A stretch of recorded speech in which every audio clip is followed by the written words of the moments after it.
You're listening to Music Tectonics.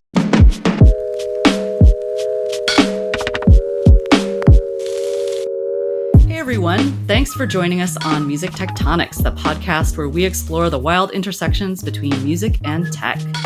I'm Tristra Newyear Yeager, strategist at music PR firm Rock, Paper, Scissors.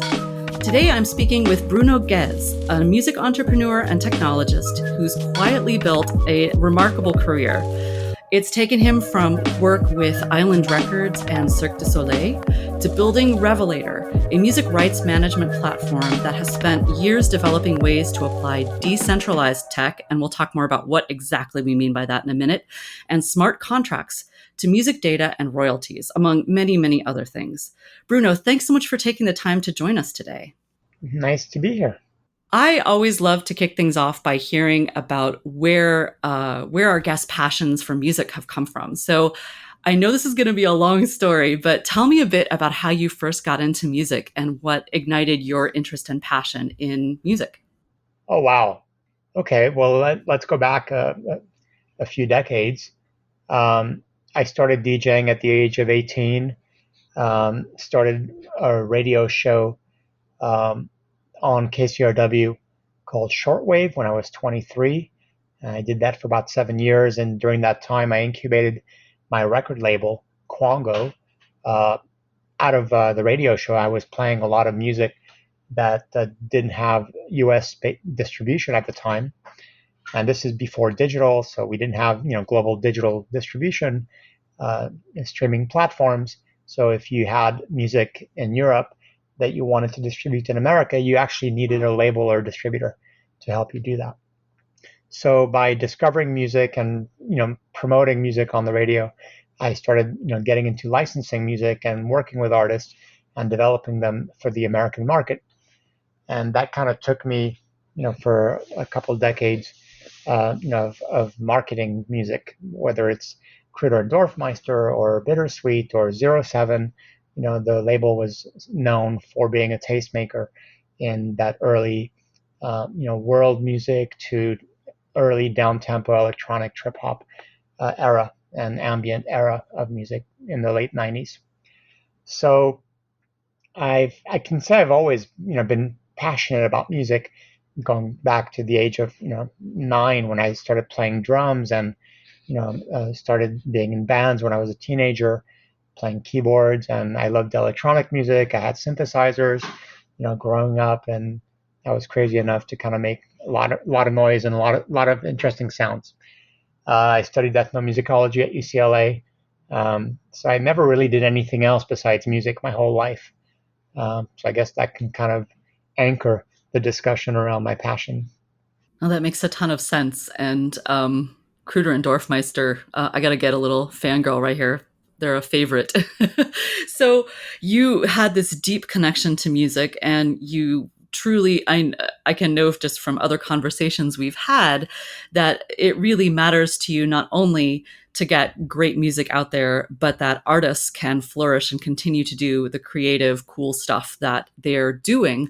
So tell me a bit how you moved from being, a DJ and on the radio and making music to actually wanting to promote artists' work and take your label to the next level.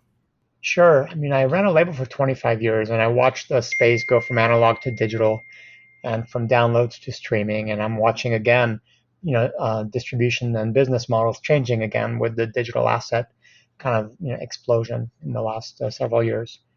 The challenge I faced, when I moved from Los Angeles to where I spent 30 years of my life and in my career was kind of really centered over there. When I moved to Israel about 10 years ago, I found myself at a crossroads, wanting to run the label, but now I was remote and I didn't have my office and my team to actually kind of do the marketing and promotion and royalties and accounting and distribution workflows.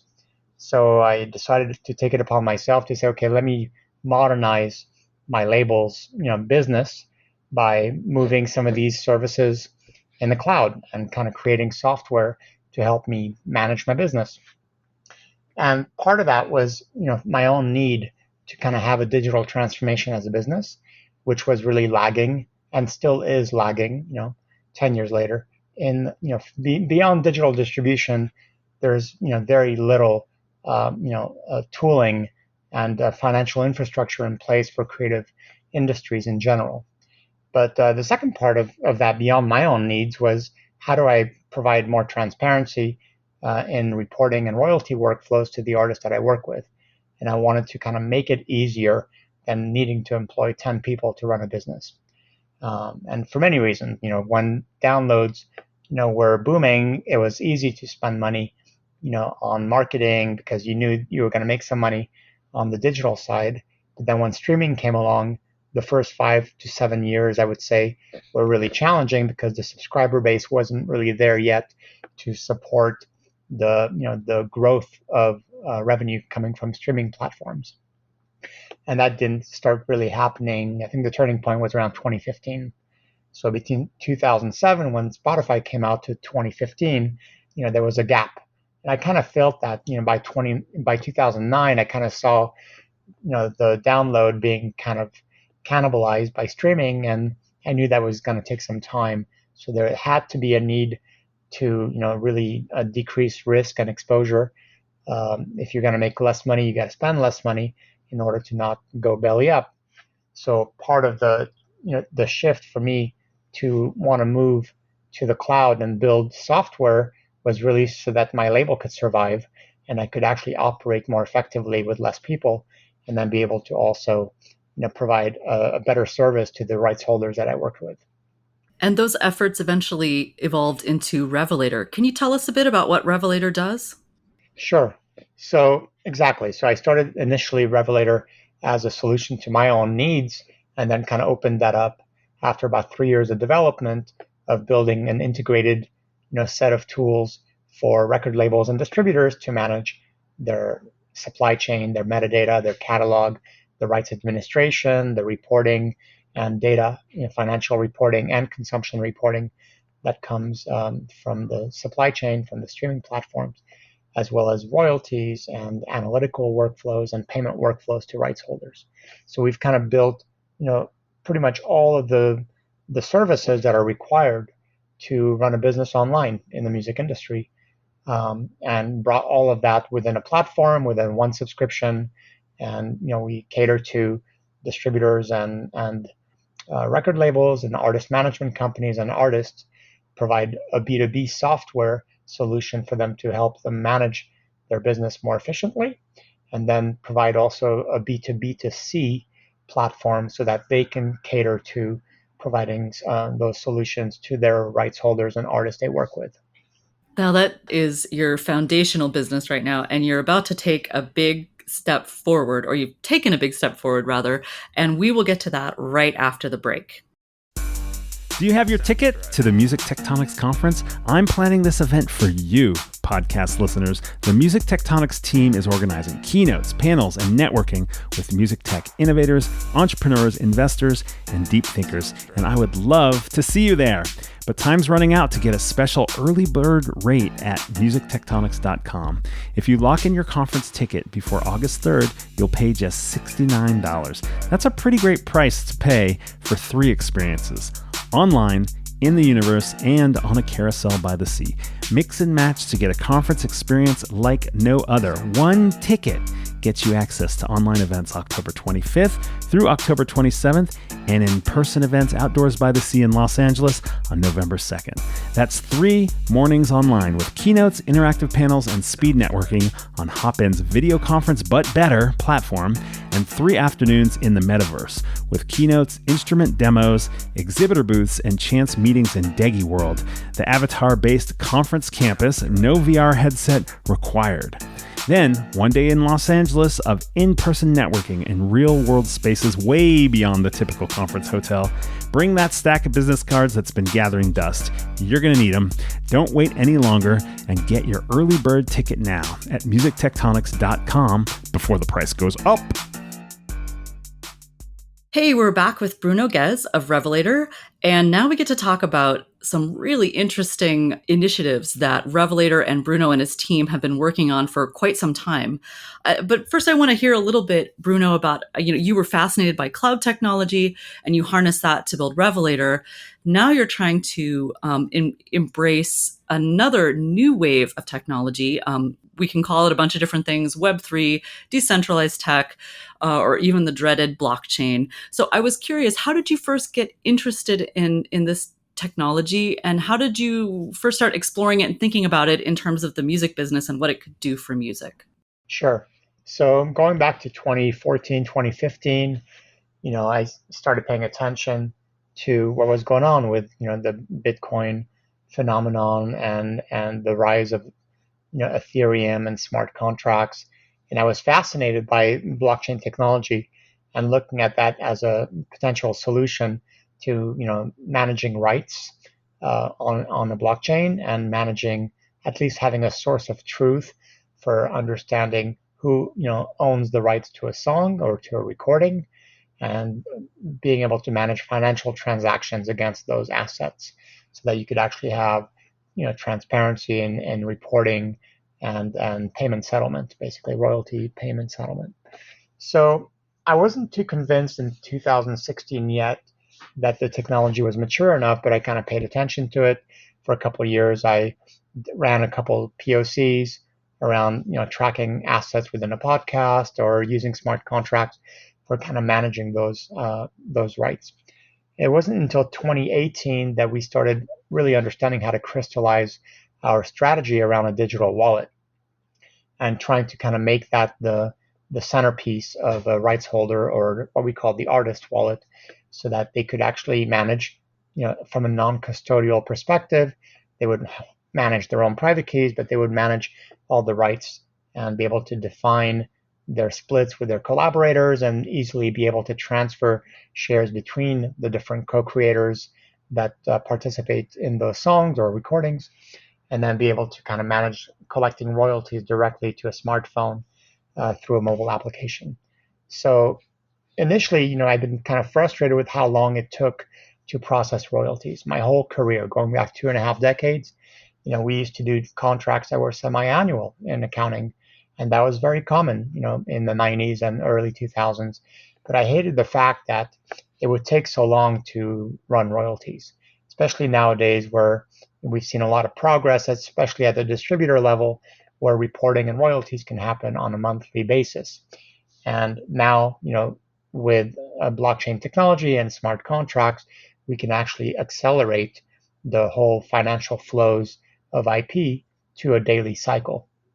So we've kind of been able to prove and demonstrate that both with rights organizations by tokenizing or digitizing, if you wish, performance royalties coming from broadcast radio. And we did a test with Tiesto in 2019 where we could actually demonstrate that we could pay 19 songwriters and publishers on a daily basis. Every time their songs played on the radio, we would accrue those royalties into a smart contract and apply the local tariffs in Finland for radio broadcast and be able to understand exactly how much money each of those songs were accruing on a daily cycle, and be able to provide the rights organizations with the ability to make those payments to those contracts, which would distribute money to those 19 people, rights holders. Then last year we did a similar pilot with a major publisher I can't disclose, but it was around mechanical royalty settlement and really increasing the speed of settlement and pipeline visibility, basically moving from 150 days to about 30 days. So saving them, almost 3 months, 3 to 4 months of time where they actually don't have any visibility into the flow of mechanical royalties for their catalog and their songwriters. So part of it is focused around the data, being able to access and process the data faster, and then being able to attribute and match that usage data against the rights, which we encapsulate into the smart contract, and then be able to kind of automate the split and the settlement of those payments directly from a smart contract. Can we have a quick sidebar? Bruno, I think it's important for people to understand what exactly a smart contract is and how it works. Could you give us like a layman's breakdown on what exactly those are and why they are so much more efficient than standard methods? Sure. Well, standard methods is a paper contract, which is offline, and probably a CSV or Excel, trying to kind of bring all of the data into an Excel and run pivots and try to figure out how much each of the songs are generating, and be able to kind of turn that into a PDF, which becomes a royalty statement. And all of that is manual, prone to error, and offline. There's no processes that are really efficient there. A smart contract is a piece of code that runs on a blockchain and basically, is executable so that it holds certain rules. It's actually very basic, but you can extend the functionality of a contract by actually writing code and defining what the business rules you want or the behavior you want it to do. In the case of our smart contracts, we're using an ERC20 structure to keep track of split percentages and wallet addresses. So at its most basic form, we keep track of who gets paid and how much they get paid. And when a payment transaction is sent to the contract, it automatically executes the money distribution to those wallet addresses, the who, and the split percentages, which is the how much. And then that takes care of sending the money to each of the rights holder for their share. Great, thanks. That's really helpful. Yeah. So it's like an automated accounting system in a way. Like if you had a tiny little accountant that could go around and work getting people paid as quickly as possible. It's a big change in paradigm in certain ways, in certain corners of the music business. And the beautiful thing about it is, everyone's going to receive their share on a mobile device. They're going to get a push notification saying, hey, you just received $100 for your 3% share of this song. And so the whole push notification is kind of a novelty because it doesn't exist in the music industry. You never get a push notification when you receive money. So this is actually a nice step up in terms of communication and alerts around money flow. Or when you receive shares of a song, or when you assign shares of a song, you are notified in near real time. And when you receive the money, you just open up your wallet and you see the money flow and the activity, and you can verify that payment is actually real. That's great. So I think I'd like to spend just a few more minutes talking about some of these pilots that you ran. And just for our listeners out there, there's been a lot of attempts to have a decentralized approach to music rights management. And it's amazing to hear about one actually functioning almost in the wild.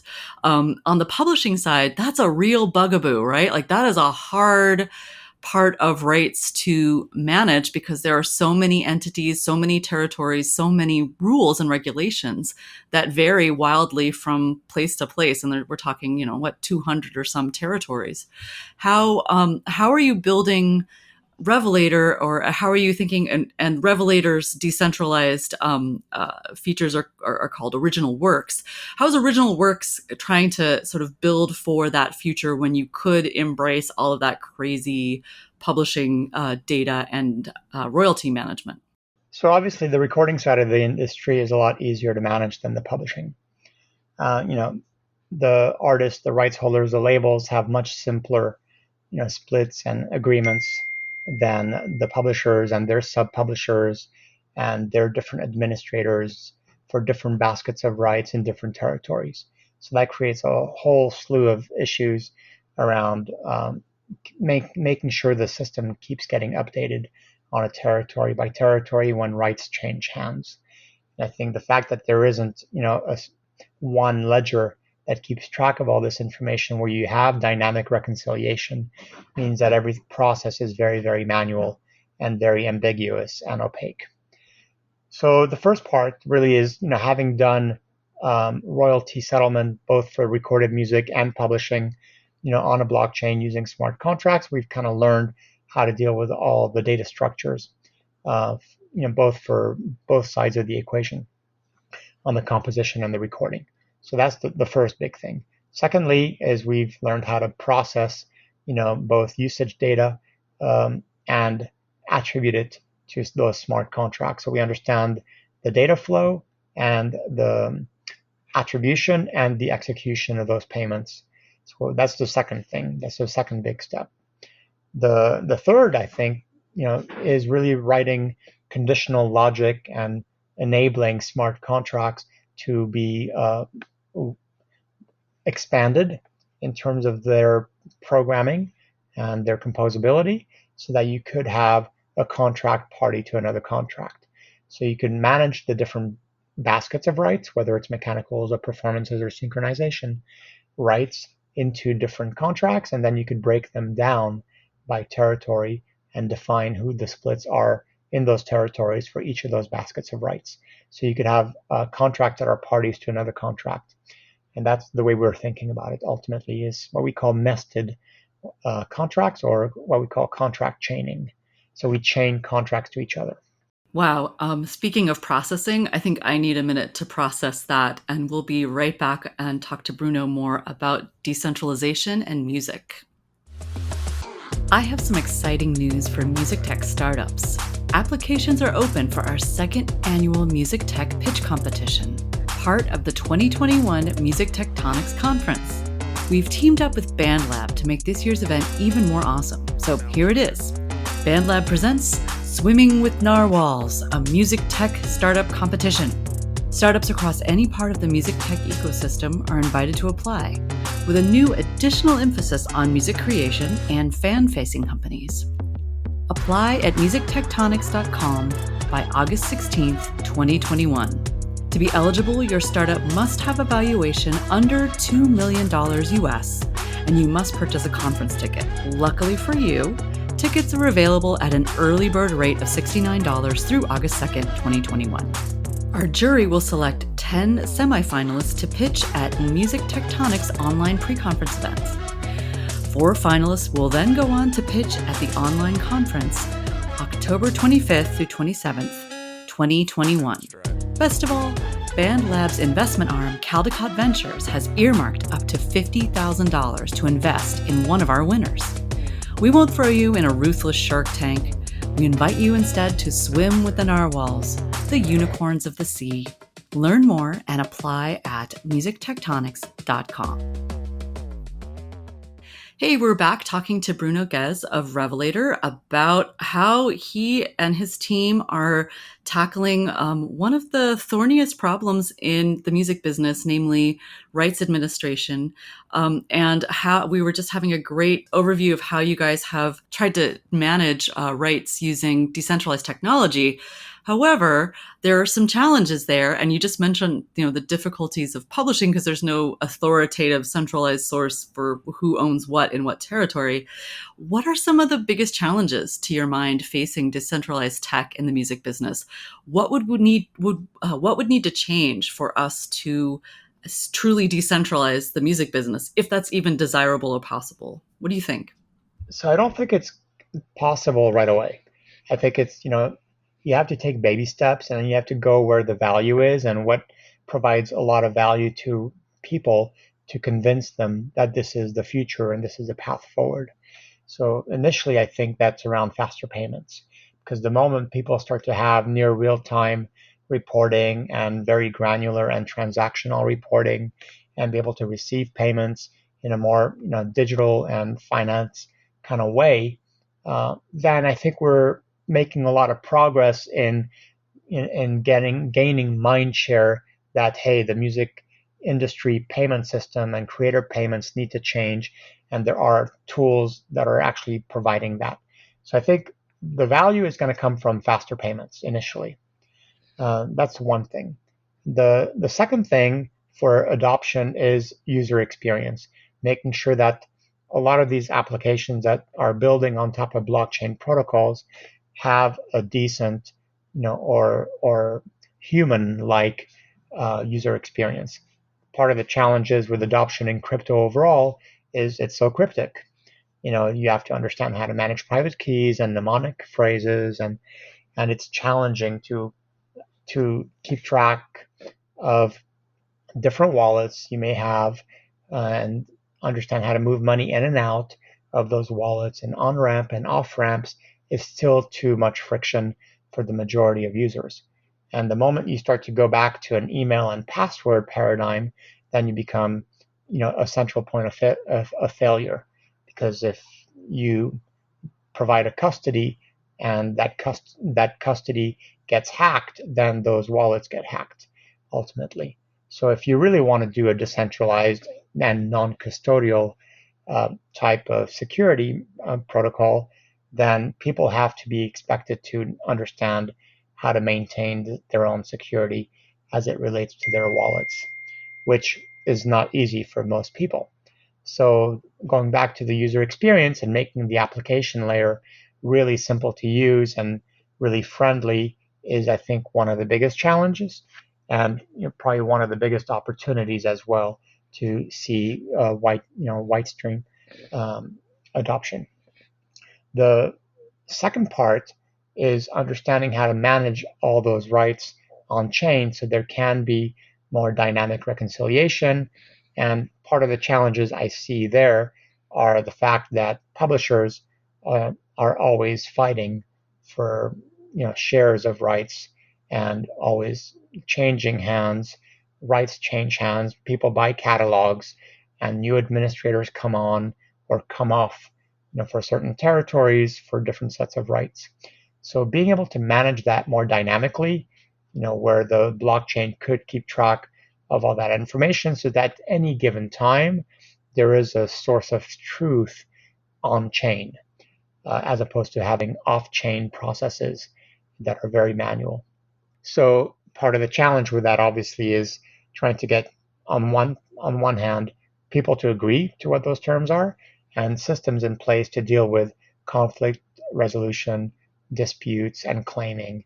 And as long as there is no system, a decentralized system to deal with claims and conflict resolution and dispute resolution, then we're back to square one, which is a centralized way of trying to kind of figure out how to resolve problems. Yeah, that is fascinating, and it is it's interesting to try to imagine what a decentralized conflict resolution system would be like. I know that people are thinking about it and working on it, but humanity is complicated. I'm curious, Bruno, you've thought a lot about all of these ins and outs. What do you think about the future? We can get a little bit sci-fi here, a little bit fantastic. If you could have your way, or, dream up an interesting future world for the next, say, 10, 15, 20 years from now, what would you love to see? What would your dream world be like when it comes to decentralized solutions or music rights or just music tech and all that fun stuff in general? Well, one thing for sure is the genie's out of the bag. It's not going back. So peer-to-peer technologies are going to continue to grow in impact and value, and people's ability to access direct to consumer, direct to fan. The relationship between that artist and the fan is going to get closer and closer, and there won't be as many centralized parties in between, so that there can be transactions between artists and their audiences in a very direct and incentivized by design kind of way.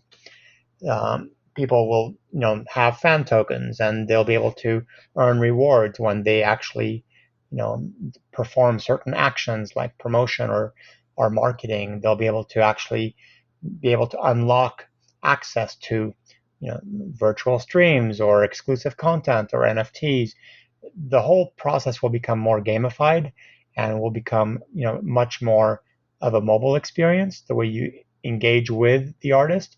There could be community governance of those artists. There could be creator coins and social tokens. A lot of these primitives are already being developed and tested. I see a big potential there.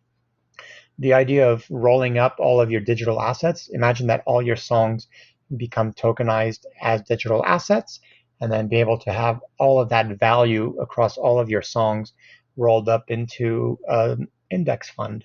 So the artist has its own index fund, or perhaps investors want to participate in certain styles of music, but they know nothing about those artists, but they can invest in an ETF, which is an exchange traded fund.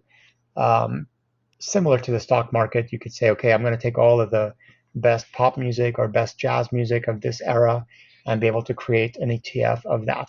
And that can be a token that can be bought, sold, and traded. So I think there are a whole experience around IP rights and income streams will become democratized, and there'll be wider access to the music rights and to enable fans and investors who right now don't really have access to this marketplace. Even though institutional, $10 billion of institutional money have gone into buying catalogs and IP, the majority of the world doesn't have access to that asset class. So democratizing music IP as an asset class is something I'm passionate about. And I think building a lot of the payment rails, blockchain infrastructure, and decentralized infrastructure to be able to turn a song into a digital asset was the first step. Being able to manage the rights and the royalty flow by connecting Revelator to original works assets was the second step. And now we're getting much closer to being able to have an open marketplace where money and value can flow between parties. You mentioned a couple times this idea of tokenization. Can you explain a little bit more about how that would feel from the artist perspective and from the fan perspective? So what are these tokens? Let's just make sure everyone's on the same page. So think of being able to have fractional ownership of something and being able to participate in owning a piece of something. So an artist, could tokenize a song and say, hey, I'm going to give away 5% of my income stream, not my ownership, but just my revenue stream to my fans. And I would like to raise a certain amount of money, or I would like this in return. And the fans could actually purchase tokens, which represent a fractional share of that income stream, and be able to participate in that income stream as the song starts to stream online and collect royalties and distribute royalties. So the whole idea of tokenization is really the fractionalization of value and enabling people to participate in that in exchange for value. So in the case where perhaps crowdfunding is one way, equity participation is another way, and then obviously royalty financing and DeFi protocols are another way. You could, as an artist, you could say, I'm going to stake my royalties and I want to earn interest on my royalties. That could be one way we can use tokens. You could also decide that you want to get paid faster. While the money may come in 60 days, you actually want to access your working capital and your cash flow today. So you might say, hey, I've got $10,000 coming in 60 days. Does somebody want to factor my receivables? And the fans or the investors could say, I'll give you, $9,800 for that $10,000, and I'll take $200 as my commission for giving you the money today and not in 60 days. So there are new, decentralized financial protocols and applications that make it really useful for artists to get access to capital and get paid faster. It's hard for an artist to go to the bank and say, I had 1 million streams on Spotify. Can you give me a loan against that money? Right? It's almost a joke, right? Banks don't work like that. And it's hard for artists to actually be able to get loans or working capital because it's not really a traditional business, right? Unless you can prove that you actually make enough money that is bankable or investable. Yeah, music assets are difficult to turn into collateral, and banks really don't know how to classify them or deal with them. Yeah, and that's what we were doing ultimately by having Revelator provide all that structuring of financial information and disclosing of that financial information into tokens. Now you understand the real value of that asset. You can see it on a daily basis. You can see the performance of that asset and understand the value as an investor or as the artist. And all of that is managed through crypto economics and through tokenized assets. Great. Thanks for taking us deeper into how this whole system might work and for sharing your insights, Bruno. Thanks so much for joining us on the podcast. My pleasure. That was fun. Thanks for listening to Music Tectonics. If you like what you hear, please hit subscribe on your favorite podcast app. We put out new episodes every week. Want more? Find it at musictectonics.com. You can dig deeper into this episode, learn about our annual conference, get the Music Tectonics app, and sign up for our newsletter. musictectonics.com has it all. Also, look for Music Tectonics on Twitter, Instagram, Facebook, and Clubhouse. And connect with me, Dimitri Vitsa, on LinkedIn. Peace. You're listening to Music Tectonics.